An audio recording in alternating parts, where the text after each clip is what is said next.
I'm here today with Mark Wohl. He is the Warning Coordination Meteorologist at the National Weather Service office in Tallahassee, Florida. And you may be thinking, if you're watching this, what? Why are we talking to Tallahassee? And the reason is because coming up next week, we have a lot of schools that are on spring break, and a lot of folks head down to their area down there along the panhandle of Florida and along the coast of Alabama, basically the northern Gulf Coast. So the National Weather Service in Tallahassee reached out to me to talk to our viewers about beach safety, because we want everybody to be smart and safe and have a great spring break vacation if they're heading down to this area. So Mark, let's talk about why you reached out in the first place to talk about this stuff. Well, Cassie, we realized that we had a problem down here every spring and summer with vacationers coming down here, being unfamiliar with the dangers of the ocean and being swept out by rip currents, and with unfortunate results. In fact, when we looked into it a little bit more and ran the statistics, we realized that far more people die in rip currents along the Florida Panhandle and Alabama beaches than they do from tornadoes, flooding, uh, hurricanes, and lightning combined. In fact, from 2002 through last season, those other four weather hazards killed 174 people. 213 people died in rip currents during that same time. Yeah, and that gives you some perspective, because when people think about going to Florida and spending time down there along the coast, they may think more of the hazards that you mentioned than they do about rip currents, because rip currents are a little more subtle. So let's talk about first, what is a rip current? Okay, a rip current is a seaward channel of water that's pushing rapidly and with some strength away from the beach and out to sea. It's basically a result of a cut or break in the underwater sandbar. The water pushes in, and then it's basically going back out to sea. It's a very narrow channel of fast-moving water, and if you get caught in one, it's not going to pull you under, right? It's not an undertow, but it is going to drag you out. So you don't have to. So don't panic if you're in one. It's going to drag you out, but you won't be able to swim back against it. It's very strong, even if you're a very strong swimmer. So what we tell people to do is to swim parallel to the shore, right at right angles to the current, and then in very short time you'll be out of the current and finally be able to swim towards the shore on your own. Well, like you said, I think a lot of people initially, when they realize they're being pulled away from the shore, they panic. And now you're too far away, you can't touch the bottom, and your initial instinct is to try to swim straight back toward the beach. And that's where that saying, don't fight, swim left or right, comes from. And I know that it may be a little bit cheesy to think about, but if you can just get that in your head, maybe when you're in that moment, you can think, what am I supposed to do? Don't fight, swim left or right. And like you said, if you can just get out of that channel, then you should be able to make your way back to shore, because it's such a narrow bit of water that's actually rushing away.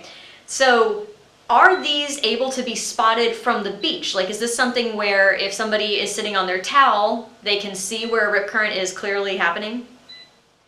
If you know what to look for, the answer is yes. Now, like you had mentioned at the beginning of this interview, they're subtle sometimes, but they're probably going to appear like a more calm section. Like if you got some surf and waves, and then there's kind of a break where there is a stretch without waves, that's probably the current going out to sea, kind of flattening those waves. So that's one thing to look for. It'll also look darker, the water, because there won't be any of that sea foam. All right. So those are two things to look for. But let's face it, if it's your first time your family's gone to the beach, or the second time you're not familiar, you're not sure, we have a system in Florida and in other states, but in Florida, I know we have a color-coded flag system that is set there and determined every morning what the risk is for the rip currents. And these are folks that work in public safety, law enforcement, beach safety folks. They get in the water every morning and determine whether there are rip currents present. And then they'll hoist a flag to indicate the severity of those rip currents. So if people are wanting to go to the beach, now we've told them what the hazard is, the rip currents. We've told them how they, well, I guess we didn't cover yet how they form in the first place. Like, what type of weather conditions typically would be most likely to have a rip current? You need to have water pushing in towards the beach, but to have a strong rip current coming out, you need to have something to focus that current to make it dangerous. there's a couple of things that can do it. Permanent man-made structures like jetties and piers, very dangerous to swim next to those. They're very likely to help create rip currents. But they can also occur naturally. Along most beaches in the United States, there are offshore sandbars, sometimes more than one. And when big storms come in, they can cut holes or gaps, if you will, in those sandbars. That's where the water funnels through, and that's what causes that acceleration, that channel of water, if you will, because the water is going to try to go through that gap. So that's how they're formed, and they can exist and persist well after the causative event, well after that big storm has moved on. Well, and also people who are not familiar with beaches and the type of weather that beaches can have, when they think of dangerous beach conditions, they think of big crashing waves, they think of stormy conditions, and then they picture what the northern Gulf Coast typically looks like, which is white sand beaches, beautiful aqua water, and tiny little lapping waves. And along the northern Gulf Coast, you don't get those huge crashing waves unless it is a big storm system coming through. But the rip currents can still exist even on those seemingly calm days, which I think is how some people can get caught off guard by that too. That's absolutely correct. And of course, we get hurricanes here, and they'll definitely cut some gaps into the sandbars. And even distant hurricanes. That's another thing that you can have a hurricane down in the Caribbean Sea, send swells up into the eastern Gulf of Mexico, and those swells can approach the beach, and they look like the fun ones to jump into because they're spaced far apart, so you can catch your breath and all that in between. And they're smooth, they're not crashing, but they're bringing a lot of water into the surf zone. And if there are gaps, breaks in that underwater sandbar, then there will be rip currents. So where do you recommend, if somebody is going to the beach, that they should check the forecast? I know you said the flag system, which maybe we can go over that in a second, but where is a good website that people can go to find out the rip current forecast for the day ahead of time? You can go to our webpage if you'd like, and I'm sure you can provide your viewers with that web address. But basically, if you go to weather.gov/Tallahassee, there's a link right at the top in our headlines, all about rip currents. It'll give you more information than you can possibly want, including how to recognize what they are, what causes them, what the current forecast for rip currents is, information about the flag system, and all of that. So I'd recommend that they go there. So that's weather.gov/Tallahassee, and then look for the rip current headline near the top of the page, and then bookmark it.